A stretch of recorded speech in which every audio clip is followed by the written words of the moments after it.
प्रदेश के अधिकांश जिलों में 15 मई तक बढ़ाया गया लॉकडाउन। रायपुर दुर्ग को मिली कुछ अतिरिक्त रियायत।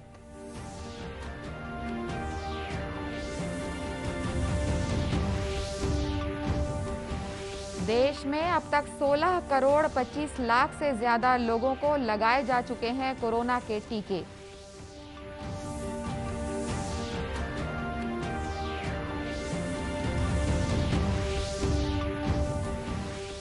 दुर्ग जिले में बुजुर्गों के लिए की गई नई पहल, उनकी गाड़ियों तक पहुंचकर ही लगाए जा रहे हैं टीके।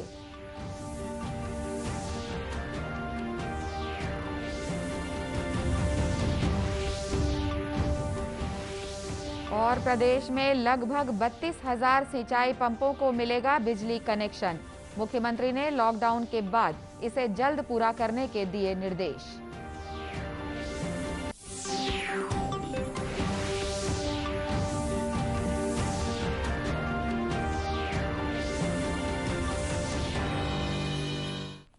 नमस्कार, आप देख रहे हैं दूरदर्शन समाचार। मैं हूं अनुराधा दुबे और अब समाचार विस्तार से। कोरोना संक्रमण के बढ़ते मामलों को देखते हुए प्रदेश के अधिकांश जिलों में लॉकडाउन 15 मई तक बढ़ा दिया गया है। वहीं रायपुर, दुर्ग, बेमेतरा और सुकमा जिले में लॉकडाउन 17 मई की सुबह 6 बजे तक बढ़ाया गया है। इस दौरान रायपुर और दुर्ग जिलों में व्यावसायिक गतिविधियों के लिए कुछ अतिरिक्त छूट दी गई है। इनमें स्टेशनरी, लॉन्ड्री और गाड़ियों की रिपेयरिंग के साथ ही होटल से होम डिलीवरी की सुविधाएं शामिल हैं। वहीं रायपुर और दुर्ग सहित सभी 28 जिलों में किराना दुकान, आटा चक्की, सब्जी, फल और मांस मछली की दुकानें खोलने की अनुमति दी गई है। साथ ही कृषि संबंधी दुकानों को भी आज से खोलने की अनुमति दी गई है। वहीं बैंक और डाकघरों को आधे कर्मचारियों के साथ कार्य करना होगा। ये सभी सेवाएं शाम 5 बजे तक ही संचालित होंगी। इसके बाद लॉकडाउन का कड़ाई से पालन कराया जाएगा। रविवार को संपूर्ण लॉकडाउन रहेगा। इस दिन केवल दवा दुकानों, पशु आहार संबंधी दुकानों और पेट्रोल पंप के अलावा होटल से होम डिलीवरी की सेवाएं चालू रहेंगी। इस बीच रायपुर और दुर्ग जिलों में कोरोना संक्रमण की कड़ी को तोड़ने के लिए प्रशासन ने कड़े कदम उठाए हैं। दुर्ग की अतिरिक्त जिला दंडाधिकारी ऋचा प्रकाश चौधरी ने बताया कि पूरे जिले को कंटेनमेंट जोन घोषित करते हुए यहां लॉकडाउन को 2 हफ्ते के लिए बढ़ा दिया गया है।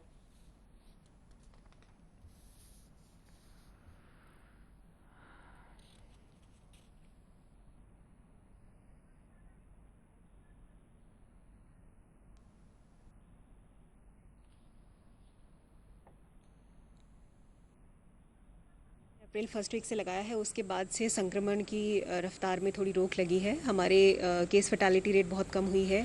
पेशेंट्स बहुत अच्छी संख्या में रिकवर होकर के घर जा रहे हैं।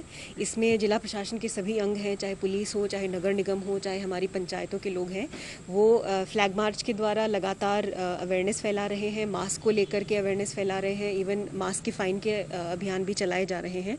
उम्मीद है कि जनता के सहयोग से और हम सबकी अवेयरनेस से हम लोग इसको काबू में कर पाएंगे। रियायतों के साथ में हमने इसे 17 मई 2021 तक बढ़ाया है। इसका कारण ये है कि संक्रमण कम हुआ है, लेकिन अभी भी रिस्क है। अगर अपन अभी सबको खोल देंगे तो दोबारा से खतरे की स्थिति में आ सकते हैं। तो कुछ विशेष रियायतें देकर के हमने गली मोहल्लों में एकल दुकानें खोली हैं। सुपरमार्केट्स हमारे खुले नहीं रहेंगे। कृषि से रिलेटेड जो चीज़ें रहती हैं, प्लम्बर्स रहते हैं, गर्मी का टाइम है, आपके रिपेयर शॉप्स वगैरह रहते हैं, वो भी होम डिलीवरी के माध्यम से वो चीज़ें अलाउड हैं। बैंक्स को खुला रख दिया गया है, बस वो स्टाफ को स्टैगरिंग के हिसाब से बुलाएंगे। शासकीय कार्यालय भी अपनी हाफ कैपेसिटी के हिसाब से स्टाफ की स्टैगरिंग करते हुए खुले रहेंगे। वहीं रायपुर में आज से लॉकडाउन में कुछ रियायत दिए जाने के बाद अनाज दुकानों में काफी भीड़ देखी गई। सरकारी उचित मूल्य की एक दुकान में राशन कार्ड धारकों की सुबह से ही भीड़ लग गई थी। इस वजह से राशन देने का काम भी कुछ समय के लिए प्रभावित हुआ। प्रदेश के सभी जिलों में लॉकडाउन के दौरान सीमावर्ती जिलों में विशेष निगरानी बरतने के निर्देश दिए गए हैं। पड़ोसी राज्यों से आने वाले सभी लोगों की कोरोना जांच की जाएगी। पॉजिटिव पाए जाने वाले लोगों को तत्काल क्वारंटाइन सेंटरों में भेजा जाएगा। देश में अब तक 16 करोड़ 25 लाख से अधिक लोगों को कोरोना के टीके लगाए जा चुके हैं। केंद्रीय स्वास्थ्य मंत्रालय ने बताया कि कल देश भर में 19.5 लाख से ज्यादा लोगों को वैक्सीन लगाई गई।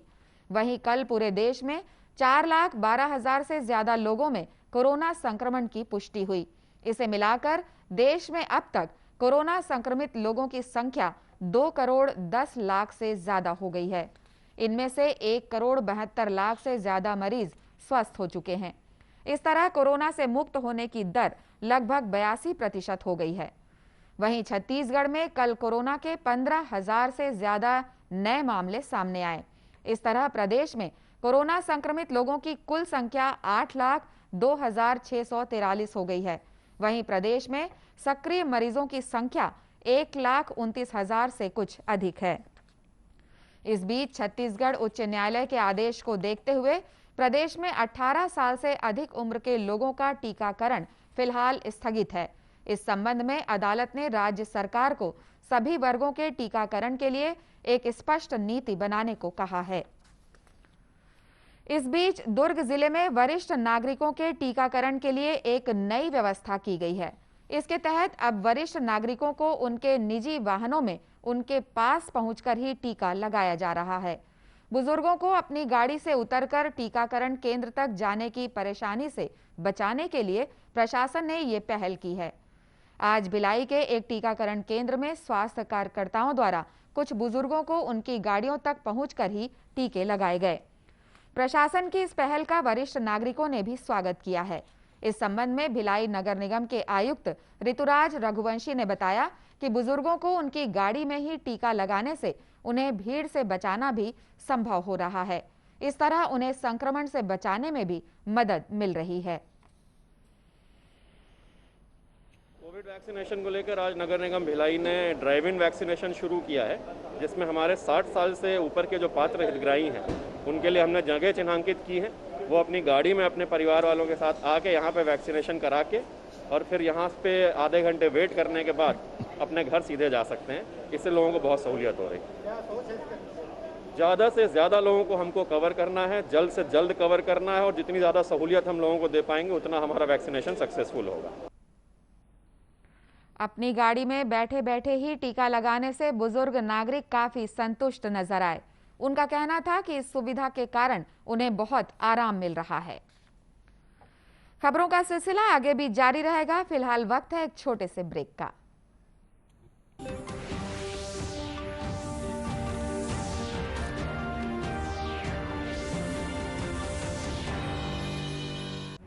वैश्विक महामारी कोविड-19 जिसका कहर संपूर्ण मानव जाति को अपनी आगोश में ले चुका है। टीका या दवाई उपलब्ध होने तक महामारी के खिलाफ मानवता की जंग जारी है। अब जब अनलॉक 5 के तहत लगभग सारा देश खुल गया है, तब और भी आवश्यक है कि हम सतर्क रहें। ऐसे में सबसे जरूरी है समझदारी और बचाव।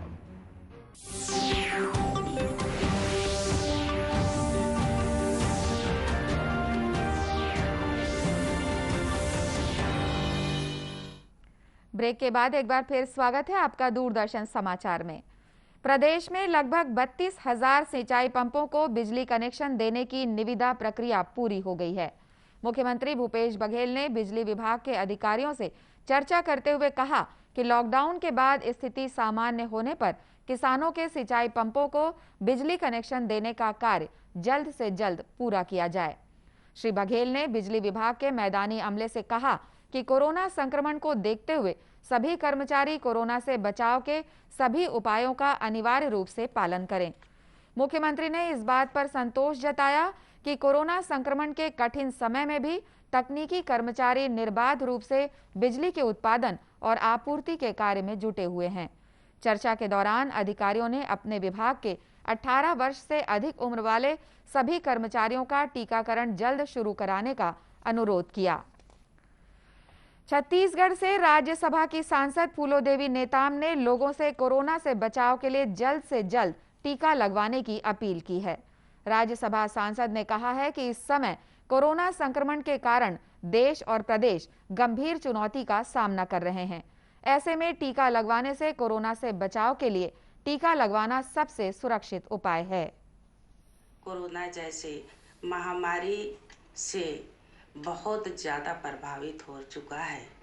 भाइयों बहनों, इस बीमारी से बचने का एक ही उपाय है, शासन के द्वारा जो हमें मुफ्त में टीकाकरण होना है उसका हम लाभ ले सकें, ताकि कोरोना जैसे बीमारी से हम बच सकें। साथियों, आज से 18 प्लस जिनका आयु हुई है वो आज से उनका रजिस्ट्रेशन चालू है और 1 मई से टीकाकरण होना है। मेरा आप सब से निवेदन है कि आप वैक्सीनेशन सेंटर पे जाके वैक्सीन लगाएं और आपके दोस्तों को, साथियों को भी टीकाकरण के लिए प्रेरित करें। फूलोदेवी नेताम ने कहा कि टीका लगवाने के बाद भी हमें कोरोना से बचाव के लिए नियमित रूप से मास्क लगाना होगा। साथ ही घर से बाहर निकलने पर आपस में 2 गज की सुरक्षित दूरी भी बनाकर रखनी होगी। इन उपायों से हम अपनी और दूसरों की सुरक्षा सुनिश्चित कर सकते हैं। आंध्र प्रदेश में कोरोना का नया स्ट्रेन सामने आने के बाद बस्तर के सीमावर्ती जिलों में निगरानी कड़ी कर दी गई है। बस्तर संभाग के सुकमा जिले की सीमा आंध्र प्रदेश और तेलंगाना राज्यों से मिलती है, इसलिए यहां सभी प्रमुख मार्गों पर पुलिस के जवानों को तैनात किया गया है। राज्य सरकार ने पहले ही ये निर्देश जारी किए हैं कि छत्तीसगढ़ में किसी अन्य राज्य से प्रवेश करने वाले लोगों को 72 घंटे के भीतर किए गए RT-PCR टेस्ट की नेगेटिव रिपोर्ट दिखाना अनिवार्य होगा। इसलिए सुकमा जिले के प्रमुख मार्गों पर आने जाने वाले कड़ाई से जांच की जा रही है। सुकमा के कलेक्टर विनीत नंदनवार ने बताया कि जिले के सीमावर्ती इलाके में सभी आने जाने वालों की जांच की जा रही है। यदि किसी यात्री के पास 72 घंटे के भीतर किए गए RT-PCR टेस्ट की नेगेटिव रिपोर्ट नहीं है तो मौके पर ही उसकी कोरोना जांच की जाएगी। पॉजिटिव पाए जाने पर उसे अस्पताल में भर्ती कराया जाएगा। कोंटा जो है यहाँ पर हमारी जो है आंध्र प्रदेश और तेलंगाना दोनों से हमारी सीमाएं मिलती है और यहीं से होकर जो है अन्य जिलों के लिए जाया जाता है। हम लोगों ने यहाँ पर जो है अपने जो है जो नए वेरिएंट को देखते हुए, नए स्ट्रेन को देखते हुए अपनी पूरी पुख्ता तैयारी की है। कोई भी व्यक्ति बिना जिसके पास RT-PCR 72 घंटे का नेगेटिव रिपोर्ट ना हो उसे ज़िले के इस स्टेट के भीतर में अलाउ नहीं किया जाएगा। और कोई भी व्यक्ति जो है अगर जो है उसको अनिवार्य रूप से RT-PCR का नेगेटिव रिपोर्ट लाना पड़ेगा और नहीं है तो यदि किसी वजह से नहीं है तो यहाँ पर टेस्ट किया जाएगा जो हमारे छत्तीसगढ़ के लोग हैं और उसके बाद अगर वो पॉजिटिव मिलता है तो उसे उसके इलाज की व्यवस्था की गई है और जो है नेगेटिव है तो उसकी सारी डिटेल हम लोग लेंगे। डिटेल लेने के बाद ही उसको आगे जाने देंगे। वहीं बस्तर संभाग के अन्य जिलों में भी लॉकडाउन का कड़ाई से पालन कराया जा रहा है। सभी प्रमुख मार्गों पर आने जाने वाले लोगों से पूछताछ की जा रही है। साथ ही मौके पर ही कोरोना जांच की व्यवस्था भी की गई है। कांकेर जिले में कोरोना के बढ़ते संक्रमण को देखते हुए प्रशासन द्वारा चौक चौराहों पर घूमने वाले लोगों की कोरोना जांच की जा रही है। इस दौरान लॉकडाउन का उल्लंघन करने वालों के खिलाफ कार्यवाही भी की जा रही है। अंतागढ़ के तहसीलदार लोमेश मिरी ने बताया कि यहां सार्वजनिक स्थानों पर बिना वजह घूमने वालों को पकड़कर आज उनकी जांच की गई। करीब 200 लोगों की जांच में 5 लोग पॉजिटिव पाए गए। इन सभी को स्थानीय कोविड सेंटर में भर्ती कराया गया है,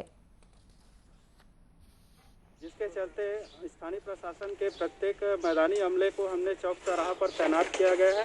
शहर ही नहीं अपितु ग्रामीण क्षेत्रों में भी हमने अपने मैदानी अमले को लॉकडाउन का पालन कराने के लिए तैनात कर रखा है और जो बेवजह लोग घूम रहे हैं उनके ऊपर कार्रवाई हो रही है और उनको जो है कोरोना टेस्ट करा रहे हैं। और इसी तारतम्य में आज गोल्डन चौक में लगभग 200 लोगों का कोरोना टेस्ट हुआ है, जिसमें 5 लोग पॉजिटिव आए हैं। सभी पॉजिटिव मरीजों को कोविड अस्पताल अंतागढ़ में भर्ती कराया गया है। अंतागढ़ के तहसीलदार ने यह भी बताया कि जिले के सीमावर्ती इलाकों में पुलिस द्वारा विशेष निगरानी रखी जा रही है। पड़ोसी राज्यों से यहां आने वाले लोगों को 72 घंटे के भीतर की गई RT-PCR जांच की नेगेटिव रिपोर्ट दिखाने पर ही राज्य में प्रवेश दिया जा रहा है। जिन लोगों के पास जांच की रिपोर्ट नहीं है उनका मौके पर ही कोरोना टेस्ट किया जा रहा है। ऐसे लोगों के पॉजिटिव पाए जाने पर उन्हें कोविड सेंटर में भर्ती किया जा रहा है। कोरोना से बचाव के लिए मास्क, सैनिटाइजर के साथ ही सोशल डिस्टेंसिंग का भी पालन करें। कोरोना को हराना है, मास्क जरूर लगाना है। इसी के साथ ये समाचार बुलेटिन समाप्त हुआ। नमस्कार।